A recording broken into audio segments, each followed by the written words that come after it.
Assalamualaikum warahmatullahi wabarakatuh. Halo anak-anak, apa kabar kalian hari ini? Semoga sehat selalu ya. Nah, hari ini bertemu lagi di channel kelas kimia bersama dengan Ibu Iza. Hari ini kita akan membahas materi baru, yaitu mengenai rumus kimia dan tata nama senyawa biner. Sebelum memulai pembelajaran, marilah kita ucapkan basmalah terlebih dahulu. Bismillahirrahmanirrahim. Nah, kalian pasti pernah menemukan atau menggunakan produk-produk yang ada pada gambar ini. Nah, ternyata di dalam produk-produk ini banyak sekali senyawa-senyawa kimia yang terkandung di dalamnya. Seperti ada natrium klorida dalam pasta gigi, ada natrium klorida dalam garam, ada karbon dioksida dalam minuman bersoda, ada etanol dalam hand sanitizer, dan masih banyak lainnya. Namun, pernahkah kalian bertanya, bagaimana sih aturan penamaan senyawa kimia tersebut? Nah, tentunya setiap senyawa kimia tentunya memiliki nama spesifik untuk membedakannya dari senyawa yang lain ya. Nah, pada awalnya senyawa kimia dinamai berdasarkan warna senyawa, sifat fisik senyawa, nama penemu ataupun cara bagaimana senyawa tersebut diproduksi. Seperti pada contoh natrium sulfat atau yang dikenal juga dengan nama garam Glauber. Diberi nama garam Glauber karena penemunya bernama C.L. Glauber. Kemudian ada lagi natrium bikarbonat. Diberi nama soda kue karena berfungsi sebagai pengembang produk roti, kue, dan biskuit. Nah, penemuan senyawa kimia dari hari ke hari atau bahkan sampai saat ini semakin banyak. Lebih dari 10 juta senyawa kimia, baik senyawa kimia sintesis yang dibuat di laboratorium maupun senyawa kimia alami yang didapat dari alam. Karena banyaknya senyawa kimia yang ditemukan, maka penamaan senyawa haruslah diatur agar mudah dipahami dan mencegah kesimpang siuran dalam memberi nama senyawa kimia. Suatu organisasi internasional bernama IUPAC, yaitu International Union of Pure and Applied Chemistry, atau dalam bahasa Indonesia lebih dikenal dengan Persatuan Internasional Kimia Murni dan Terapan,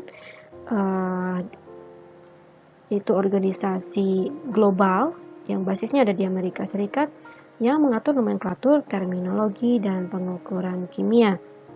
Nah, IUPAC ini menyusun suatu aturan tata nama kimia secara sistematik. Aturan IUPAC dalam penamaan senyawa kimia dibedakan untuk senyawa anorganik dan senyawa organik. Berdasarkan aturan IUPAC, sebelum menamai suatu senyawa, kita harus memperhatikan jenis ikatan kimia yang terdapat pada senyawa tersebut. Apakah senyawa tersebut berikatan ionik ataupun kovalen. Nah, sebelum kita membahas tata nama, marilah kita membahas dulu sedikit mengenai rumus kimia. Apa itu rumus kimia? Rumus kimia dapat dinyatakan dengan lambang dan jumlah atom yang terkandung dalam unsur maupun senyawa. Rumus kimia zat bisa mencerminkan komposisi dari zat tersebut. Nah, dulu waktu kalian masih SMP mungkin di pelajaran kimia sudah mengenal yang namanya molekul unsur, senyawa, ataupun ion. Nah, apa itu molekul unsur? Nah, molekul unsur adalah molekul yang tersusun atas atom yang sama. Nah, molekul unsur ini berdasarkan jumlah atomnya terdiri dari dua, ada diatomik, ada juga poliatomik. Diatomik adalah unsur yang terbentuk dari molekul unsur yang terbentuk dari dua atom, sedangkan poliatomik adalah terbentuk dari lebih dari dua atom. Bagaimana untuk rumus kimianya? Untuk unsur diatomik di sini rumus kimianya contoh hidrogen H2, nitrogen N2, oksigen O2, dan masih banyak lainnya. Sedangkan unsur poliatomik di sini ya rumus kimianya fosfor P4, belerang S8, dan ozon O3. Nah, unsur-unsur molekul unsur ini ada molekul unsur yang ditemukan di alam. Kemudian bagaimana dengan rumus kimia senyawa? Rumus kimia senyawa terdiri atas lambang atom, unsur-unsur pembentuknya, disertai dengan angka indeks tertentu. Nah, contoh H2O, molekul air. Nah, angka indeks ini berarti menunjukkan jumlah atom. Nah, angka indeks itu yang ini ya, yang 2. Nah, molekul air terdiri dari atas 2 atom H dan 1 atom B. Rumus kimia senyawa ada yang disebut juga dengan rumus empiris dan rumus molekul. Rumus empiris menyatakan perbandingan paling sederhana atom-atom dalam suatu molekul, sedangkan rumus molekul menyatakan jenis dan jumlah atom yang menyusun suatu molekul. Contoh di sini ada amonia, rumus molekulnya NH3, rumus empirisnya NH3. Nah, memang jadi ada beberapa senyawa yang memiliki rumus molekul dan rumus empirisnya sama. Nah, contoh lain ada asam cuka, rumus molekulnya CH3COH dan rumus empirisnya CH2O. Nah, jadi rumus untuk asam cuka, rumus empirisnya CH2O ya, paling sederhana ya. Oke, ada juga benzena, di sini rumus molekulnya C6H6, ternyata rumus paling sederhananya adalah CH. Nah, mengenai rumus kimia ini akan kita bahas lebih lanjut di bab perhitungan kimia nanti ya. Nah, kita lanjut ke tata nama senyawa. Nah, tata nama senyawa itu dibagi menjadi dua, ada senyawa anorganik dan senyawa organik. Senyawa anorganik dibagi lagi menjadi senyawa biner, senyawa poliatom, asam, dan juga basa. Senyawa biner kita bagi dua lagi menjadi senyawa biner ionik dan senyawa biner kovalen. Nah, yang akan kita bahas pada hari ini adalah mengenai senyawa biner. Ya, senyawa biner. Oke. Apa itu senyawa biner? Senyawa biner adalah senyawa yang hanya terdiri atas dua jenis unsur. Contoh ada air, H2O terdiri dari unsur H dan O. Ada amonia, NH3 terdiri dari unsur N dan H. Dan juga ada karbon dioksida. Senyawa biner terbagi lagi menjadi dua, ada senyawa biner ionik dan ada juga senyawa biner kovalen. Kita akan bahas satu-satu ya. Senyawa biner ionik. Tentunya kalian masih ingat dalam ikatan kimia apa itu senyawa ionik. Senyawa ionik ini tersusun dari logam dan non-logam, di mana logam ini biasanya bermuatan positif atau kation dan non-logam bermuatan negatif atau anion. Jadi sebenarnya senyawa ionik ini bisa dikatakan senyawa yang terbentuk dari ion positif dan juga ion negatif yang terbentuk karena adanya gaya elektrostatistika. Nah, untuk ion positif itu kan ion positif itu biasanya pada pada unsur logam ya. Pada tabel periodik coba kalian lihat lagi di sana ada yang termasuk logam. Nah, di sini logam itu kan ada dua ya, ada logam golongan A dan juga ada logam golongan B. Logam golongan A utama seperti pada golongan 1A, 2A, dan 3A. Di sini ada Na+, K+, itu kan termasuk unsur pada golongan 1A. Dan Mg, CaSr termasuk pada unsur golongan 2A. Kemudian untuk logam golongan B itu contohnya adalah Pb, Fe, Hg. Nah, golongan transisi ini biasanya biloksnya lebih dari 1, makanya muatannya itu lebih dari 1, biloksnya lebih dari 1, makanya terdapat muatannya juga lebih dari 1 ya. Di sini ada Pb2+, Pb4+, Fe juga ada Fe2+, Fe3+. Untuk ion negatif atau anion biasanya terdapat pada golongan 5A, 7A, 8A. Contohnya ada O2, O2- oksida, F- fluorida, Ca- dan klorida. Nah, untuk mengingatkan di sini, jadi kalian ingat untuk mencapai kestabilan itu kan harus mengikuti golongan gas mulia ya, golongan 8A. Jadi golongan 1A biasanya untuk mencapai kestabilan dia harus melepaskan 1, berarti muatannya adalah +1. Golongan 2A harus melepaskan 2, berarti dia harus melepaskan 2+. Kemudian untuk golongan 5A biasanya dia untuk mencapai kestabilan membutuhkan 3 elektron lagi, makanya muatannya itu adalah 3-. Kemudian golongan 6A juga membutuhkan 2 elektron lagi untuk mencapai kestabilan, makanya dia muatannya 2- ya, untuk mengingatkan. Kemudian kita masuk ke tata nama senyawa biner, yaitu senyawa ionik. Di sini kita bahas dulu unsur logam golongan A atau utama dengan unsur non-logam. Nah, umumnya tadi seperti yang saya bilang, Ibu bilang memiliki satu bilangan oksidasi. Biloksnya itu sebenarnya tidak perlu disebutkan. Bagaimana tata penamaan senyawanya? Nah, untuk penamaan senyawa ionik, di sini pertama harus menyebutkan dahulu nama logam, kationnya, kemudian diikuti dengan nama logam, non-logam, maksudnya anionnya, ditambahkan akhir-akhir. Jadi kalau disingkat itu jadi nama logamnya dulu sebutkan, jadi ion positifnya, kemudian nama non-logam, ion negatifnya, kemudian diakhiri dengan ida.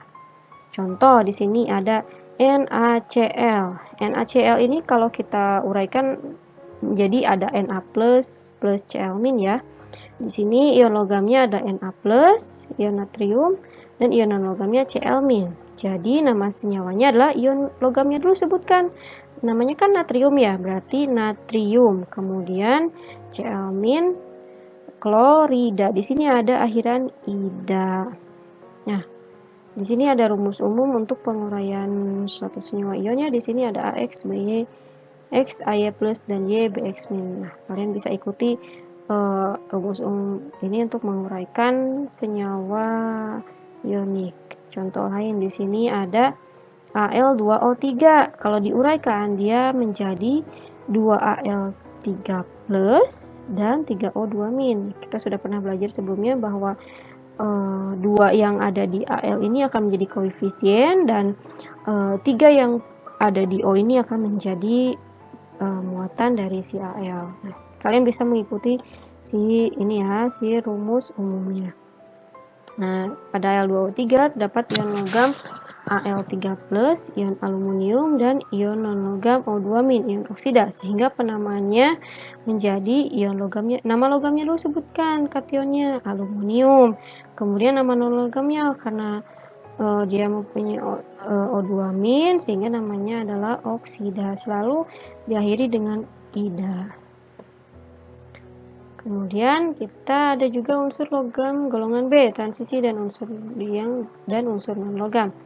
Di sini umumnya memiliki bilangan oksidasi lebih dari 1. Jadi karena dia punya biloksnya lebih dari 1, maka harus disebutkan pengecualian untuk logam seng atau Zn yang mempunyai bilok plus 2 dan perak yang mempunyai bilok plus 1. Tidak perlu mencantumkan karena memang hanya memiliki 1 biloks. Nah, bagaimana penamaannya?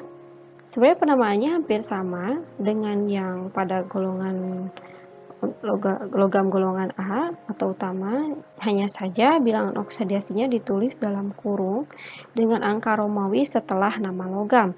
Nama logam, jadi penamaannya adalah nama logam atau kation dalam bahasa Indonesia, kemudian biloks logam, nama non logam atau anion diberi akhiran ida. Jadi perbedaannya hanya ada di biloksnya ya.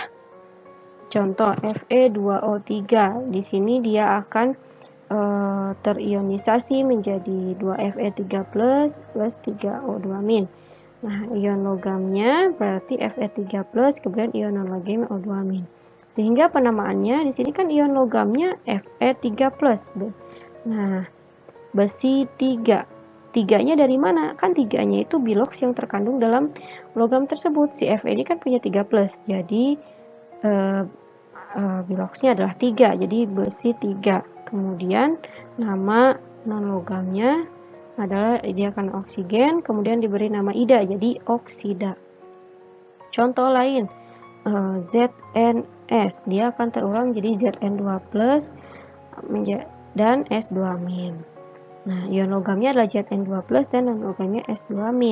Nama senyawanya adalah seng sulfida. Kenapa nggak disebutkan nama biloksnya? Karena memang kan di sini ada pengecualian untuk Zn ini memang hanya tidak perlu mencantumkan biloks karena dia hanya memiliki 1 biloks. Jadi namanya adalah Zn itu seng, kemudian S itu S itu kalau dia bermuatan menjadi sulfida, diakhiri ida ya.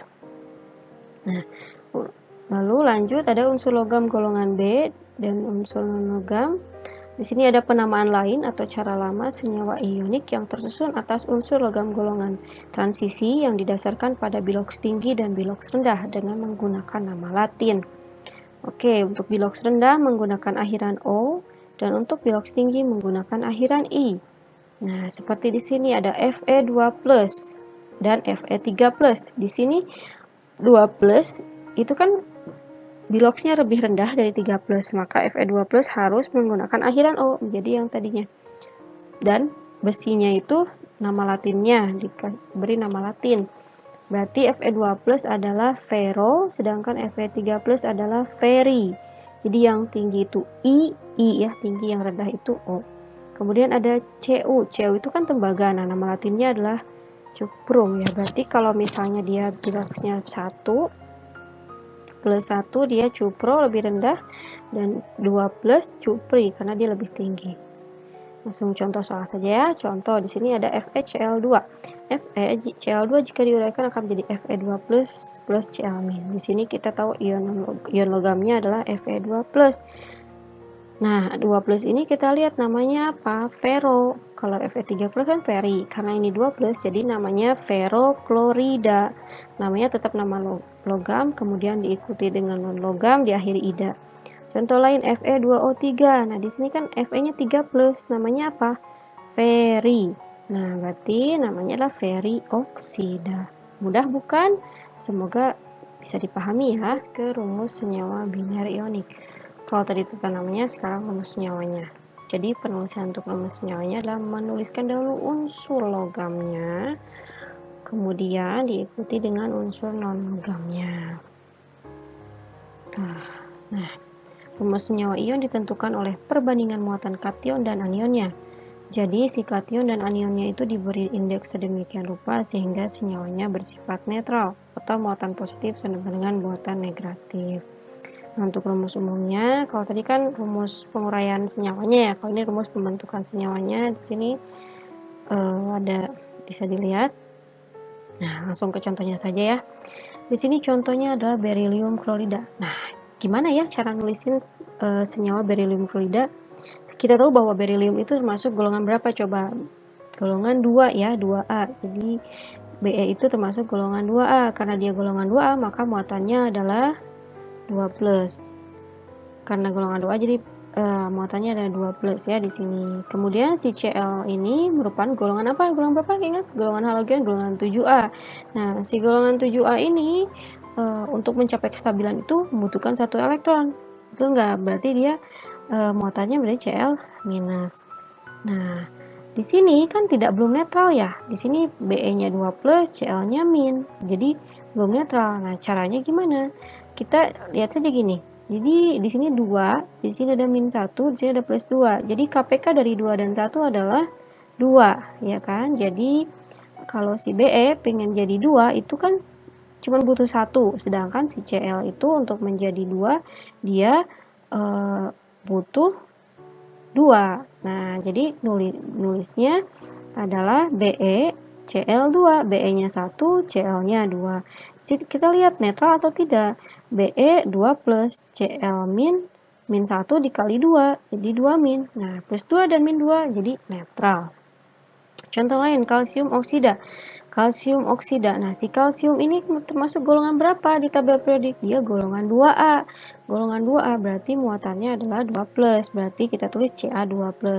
Kemudian oksida. Berarti kan oksigen ya. Nah, kita ingat oksigen ini golongan berapa ya? Golongan 6A. Nah, golongan 6A ini untuk mencapai kestabilan biasanya butuh 2 elektron. Sehingga di sini kita tuliskan 2 elektron. Oh, 2 min. Nah, karena di sini kita lihat sudah netral atau belum. Di sini sepertinya terlihatnya sudah netral ya. Di sini Ca-nya 2 plus dan O-nya 2 min. Jadi plus 2 dan min 2. Jadi karena sudah netral, jadi kita bisa menuliskan CaO. Kenapa CaO? Karena kan di sini Ca-nya 1, O-nya juga 1. Kemudian contoh lain ada tembaga 1 sulfida. Nah, kalau ini lebih enak lagi ya. Jadi muatannya sudah diberitahu. Tembaga itu kan Cu. Di sini ada 1. 1 berarti muatannya 1. Oh, berarti Cu+. Kemudian sulfida, sulfat dari maksudnya sulfida dari sulfur. Nah, sulfur ini termasuk golongan berapa ya? Golongan 6A ternyata. Tadi seperti oksigen, dia untuk mencapai kestabilan butuh 2 elektron. Maka kita tulis di sini S2-. Nah, kita cek ya, sudah netral apa belum? Ternyata tadi Cu plus punya 1 plus, sedangkan S2 punya 2 min. Berarti kan belum netral ya. Tadi KPK dari 1 dan 2 adalah 2. Berarti si Cu ini harus butuh 2 lagi untuk menjadi 2. Sedangkan si S ini karena sudah punya 2, berarti dia hanya butuh 1. Sehingga kita tulis di sini Cu-nya ada berapa? Ada 2. Di sini kan ada 2 ya, dan S-nya ada 1. Jadi Cu2S. Di sini sudah netral, lihat ya, 2 kali plus 1 plus 2, sedangkan ditambah dengan min 2. Plus 2 dan min 2 jadi netral. Kemudian ada mangan 4 oksida. Nah, mangan itu kan lambangnya Mn. Di sini ada biloxnya 4, otomatis kita tuliskan 4 plus. Kemudian oksida dari kata oksigen. Tadi oksigen itu termasuk golongan 6A. 6A itu membutuhkan 2 elektron untuk mencapai kestabilan, maka kita bisa tulis O2 min. Nah, kita lihat di sini antara 4 plus dan 2 min kan belum netral kan? Ya. Nah, untuk menetralkannya gimana? Nah, kita lihat caranya sama yang seperti sebelumnya. KPK dari 4, di sini kan 4 plus dan 2, di 2 min adalah 4 ya. KPK dari 4 dan 2 adalah 4. Jadi, untuk Mn4 plus, untuk menjadi 4, cuma butuh 1. Ya nggak? 1. 1, di sini tulis 1. Karena 1 nggak usah ditulis lah ya. Kemudian, si 2 min ini untuk menjadi 4, dia ternyata butuh 2. Si O ini ternyata butuh 2 untuk jadi 4. Jadi, kita tulis di sini 2. Nah, di sini sudah netral kan? Di sini ada 4 plus, di sini ada 2 dikali 2 min, ada min 4. Jadi 4 plus dan min 4 jadi netral. Kemudian bagaimana senyawa yang ditulis? Di sini Mn kita tulis, karena Mn-nya ada 1, jadi kita tulis Mn. Kemudian O2, di sini karena ada 2 O-nya, maka O2. Paham bukan? Mudah bukan? Nah, kita lanjut ke tata nama senyawa biner kovalen. Aturan tata nama senyawa biner kovalen tersusun atas non-logam dan non-logam. Kalau tadi ionik logam dan non-logam, kalau kovalen adalah non-logam dan non-logam. Aturannya adalah tata nama dilakukan dengan menyebutkan dahulu nama unsur pertama, kemudian diikuti nama unsur kedua, ditambah akhiran ida. Jadi singkatnya dia penamaannya itu ada awalan Yunani, nama unsur non-logam 1, kemudian awalan Yunani lagi, nama non-logam 2, diakhiri dengan ida. Contoh di sini. Nah, lalu aturan kedua, pada senyawa kovalen jumlah unsur disebutkan dalam bahasa Yunani. Ada mono untuk 1, 2, di 3 dan tri dan seterusnya. Jadi sama ya. Jadi seperti dengan penamaannya di sini awalan Yunani dulu disebutkan, bisa mono, di, tri dan tetra tergantung nanti namanya apa. Jumlahnya berapa atomnya. Kemudian ada nama unsur non-logam 1 ditambah awalan Yunani dan nama non-logam 2 lalu diberi akhiran ida. Contoh di sini Cl2O7. Cl2 itu kan dia punya 2, jumlah atomnya 2. 2 itu ada di, berarti di klor. Cl itu kan merupakan klor ya. Kemudian ada O. O-nya ada 7. Di sini 7 itu adalah hepta, berarti hepta 7, awalan Yunaninya disebutkan dulu ya, hepta. Terus nama non-logamnya oksigen itu kan diakhiri dengan oksigen, tapi diakhiri dengan ida. Jadi hepta oksida. Seperti itu. Kemudian CO2.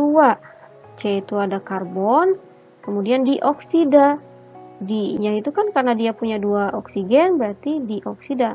Nah, yang bingung kenapa ya nggak kita tulis monokarbon aja. Ternyata unsur pertama tidak perlu ditambahkan mono bila unsurnya hanya 1. Jadi kalau misalnya di unsur pertama atau di nama unsur non-logam pertama itu bila unsurnya hanya 1, artinya tidak usah disebutkan mono, kita langsung saja nama senyawanya, nama unsurnya, kemudian nama awalan Yunani dari nama non-logam 2, jadi karbon dioksida. Contoh lain, PbR5. Di sini kan fosfornya cuma 1 ya, maka kita langsung aja nggak pakai monofosforus, langsung aja fosforus. Di sebagian ada yang bilang fosfor, ada yang bilang fosforus, ya sama aja. Kemudian di sini ada Br-nya ada 5, maka kita sebut 5 itu apa? Penta, berarti fosforus penta bromida. Nah, Br itu kan brom. Brom itu kalau ditambah ida jadi bromida. Nah, kemudian untuk senyawa yang terdapat unsur hidrogen, jumlah unsur baik dari unsur pertama dan kedua tidak perlu disebutkan dengan awalan Yunani. Nah, jadi kalau ada unsur hidrogen nih, nggak perlu kita menyebutkan awalan Yunani ya, maupun baik di unsur pertama ataupun kedua. Contohnya adalah H2S. Di sini kan ada dua ya, nggak perlu kita sebut dihidrogen, langsung saja hidrogen sulfida. S itu kan sulfida ya, non logamnya. Kemudian ada HCl, hidrogen klorida. Nah, yang kelima, senyawa yang sudah umum dikenal tidak perlu mengikuti aturan di atas. Jadi H2O nggak usah disebut dihidrogen oksida atau hidrogen oksida. Tidak ya, H2O adalah air, NH3 amonia, dan CH4 metana. Nah, ini kan nama-nama yang sudah dikenal. Jadi tidak usah mengikuti aturan penamaan senyawa biner kovalen.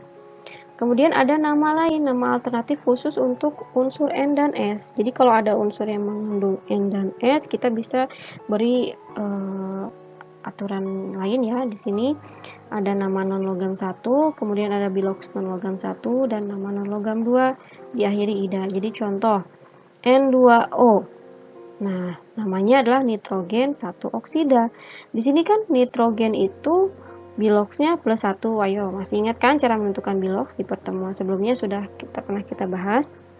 Nah, di sini kan nitrogennya jumlahnya plus 1, jadi nitrogen, sebutkan dulu non logamnya, kemudian bilox dari non logam satunya berapa? Plus 1. Lalu nama non logam kedua diakhiri ida, oksida. Contoh lain SO2. Nah, si S ini biloxnya berapa? Plus 4. Nah, kemudian kita sebutkan saja non logamnya belerang, biloxnya 4, kemudian nama non logam 2 diakhiri ida adalah oksida. Oke, cukup mudah bukan? Ke rumus senyawa biner kovalen. Unsur yang terdapat lebih dahulu dalam urutan berikut ditulis di depan. Nah, jadi kalian harus menghafalkan urutan dari unsur-unsur berikut. Nah, contoh rumus kimia amonia adalah NH3 bukan H3N. Kenapa? Karena di sini N terlebih dahulu dituliskan, baru H. Kemudian rumus kimia air adalah H2O bukan OH2 karena di sini urutannya H dulu baru O. Dan rumus kimia karbon dioksida adalah CO2 bukan O2C karena C ditulis terlebih dahulu. Contoh lainnya, di sini ada boron trifluorida. Boron itu berarti lambangnya B, kemudian ada fluor. Fluor itu F ya lambangnya, jadi F-nya ada berapa? Karena ada 3, jadi BF3. Kemudian ada di nitrogen oksida, berarti ada unsur N, ada unsur O. Kita lihat jumlah atomnya. Nitrogen kan ada K tadi di sini, berarti dia jumlahnya 2, N2O. Kemudian ada belerang heksafluorida. Belerang kita lambangnya adalah S, kemudian fluor. Fluorida itu kan berarti non logam ya, 2 yang diakhiri dengan ida ya, fluorida. Di sini ya fluoridanya ada berapa? Ada 6. Kenapa ada 6? Karena heksa itu berarti 6, jadi SF6. Nah, penamaan urutan unsur ini juga kita bisa lihat dari sisi keelektronegatifan. Jadi unsur yang sebelah kanan itu, yang sebelah sini, biasanya dia lebih elektronegatif, sedangkan yang sebelah sini lebih elektropositif. Nah, tapi pengecualian untuk unsur C, N, dan H. Nah, si C ini sebenarnya lebih elektronegatif jika dibandingkan dengan H, tapi dia urutannya disebutkan terlebih dahulu. Sama seperti H juga sebenarnya lebih elektropositif dibandingkan N, atau N lebih elektronegatif dibandingkan H, tapi karena urutannya dia disebutkan terlebih dahulu. Nah, kalau yang lainnya sama ya, ini sesuai dengan keelektronegatifan. Kalian bisa lebih mudah menentukannya jika kalian tahu nilai elektronegativitasnya. Nah, langsung ke soal dan pembahasan. Di sini ada tentukan nama senyawa berikut: BCl3, PC5, N25, dan CF4. Di sini BCl3, B itu kan berarti namanya boron, sedangkan Cl itu berarti klorida. Kloridanya itu ada berapa? Ada 3, jadi triklorida. Jadi namanya adalah boron triklorida. Kemudian ada PCl5, P itu namanya fosfor. Terus Cl itu kan tadi klorida ya. Nah, kloridanya ada berapa? Ada 5. Jadi namanya pentaklorida. jadi namanya fosfor pentaklorida. Nah, ada N2O5, berarti ada nitrogen, ada oksigen. Nah, ada berapa jumlahnya? Tadi kan ini ada 2, berarti 2 itu adalah di nitrogen. Sedangkan 5 adalah penta, berarti pentaoksida. Berarti di nitrogen pentaoksida. Kemudian ada CF4. C itu kan karbon. Nah, F itu fluor. Ingat kalau di akhir kan harus tambah ida ya, berarti fluorida. Nah, F-nya ada berapa? Ada 4. Jadi tetrafluorida, jadi namanya adalah karbon tetrafluorida. Kemudian tuliskan rumus senyawa-senyawa berikut. Belerang trioksida. Nah, belerang itu kan lambangnya adalah S. Kemudian di sini ada trioksida. Trioksida di sini berarti ada oksigen. Di sini ada tri, berarti jumlahnya ada 3, jadi SO3. Kemudian karbon tetraklorida. Karbon itu kan lambangnya C. Di sini ada tetraklorida. Ada klorida, klornya itu lambangnya apa? Cl. Kemudian ada berapa klornya? Ada 4, jadi CCl4. Kemudian ada di nitrogen pentaoksida, berarti ada nitrogen, berarti kita tulis N, kemudian tulis O juga, ada oksida. Jumlahnya berapa? Di sini ada di berarti 2, dan penta berarti 5, jadi N2O5. Mudah bukan cara penentuan rumus senyawa ataupun tata nama dari senyawa bina kovalen ini. Nah, untuk latihan soalnya, untuk mempermudah kalian dalam memahami materi ini, coba kalian kerjakan di rumah masing-masing ya, di buku tulis masing-masing, latihan soal mandiri. Oke, mungkin sekian untuk pembelajaran hari ini. Tetap semangat belajarnya dan sampai jumpa di video selanjutnya. Wabillahi taufiq wal hidayah. Wassalamualaikum warahmatullahi wabarakatuh.